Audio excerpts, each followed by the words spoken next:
Why do you think this is such a passionate issue for people? I mean, obviously you're a pro de-amalgamation. Well, what's caused you to actually take that stance? I've put my hand up for de-amalgamation, so I'm happy to put myself out there and say that.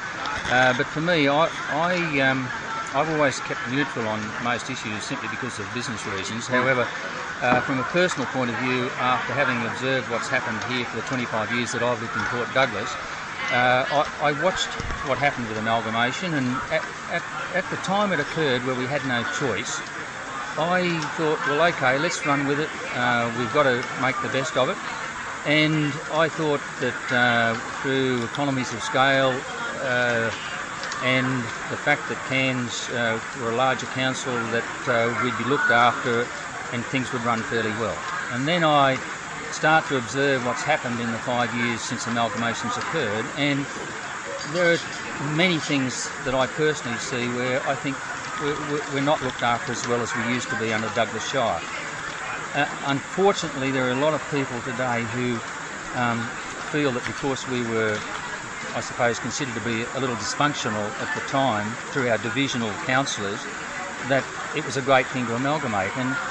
And there are people today who still think that we're going to go back to that divisional voting. I think it's 4 councillors and 1 mayor is what they're saying, with no division. So I think that's going to be a positive thing. But for me, it's not so much for people my age. I think it's good to have your destiny in your own hands. And with 1 councillor representing us in a group of 11, I don't think we're represented properly.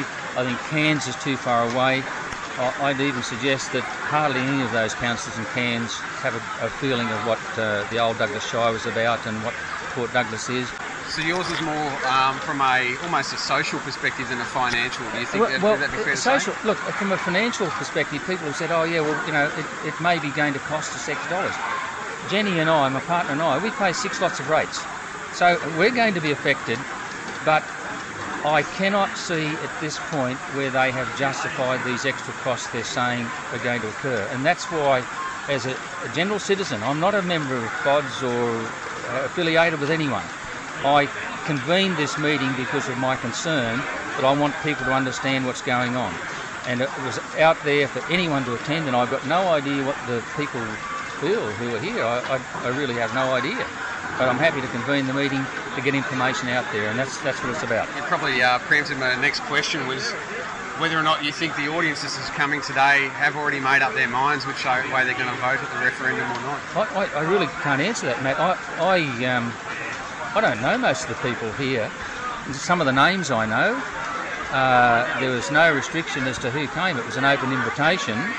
I guess I was not backward in saying I'm for de-amalgamating, and I'm happy to stand up for that. I've always avoided issues because of my business in the past, but I feel strongly that we need to do something, and this is a one-off chance. And if we don't grab it, it's too late to whinge about it later on. In the campaign trail leading up to the last local government election, yes, Bob Manning said that he was going to take Port Douglas on as a personal project pretty much to make amalgamation work. Do you think he's achieved anything in that past 12 months? Well, I mean, I personally haven't seen whether Mr Manning has been up to Port Douglas on a regular basis to assess things personally. I don't see evidence of that. Maybe our local councillor can allude to his commitment to the area, but the impressions I get from many people, and I deal with a lot of absentee owners, and the issue of, oh look, we pay rates but we're not going to have a right to vote.